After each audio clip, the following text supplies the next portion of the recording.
உள்ளம் சொல்வதை உதடு சொல்லாமல் உண்மை பிறப்பதில்லை.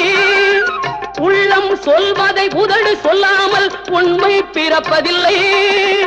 உள்ளிருந்தே நீ அருள் செய்யாமல் ஒன்றும் நடப்பதில்லை. உள்ளிருந்தே நீ அருள் செய்யாமல் ஒன்றும் நடப்பதில்லை. ஒன்றும் நடப்பதில்லை. இறைவன் படைத்த உலகை எல்லாம் மனிதன் ஆளுகின்றான். மனிதன் படித்த சிலையில் எல்லாம் இறைவன் வாழுகின்றான். இறைவன் வாழுகின்றான்.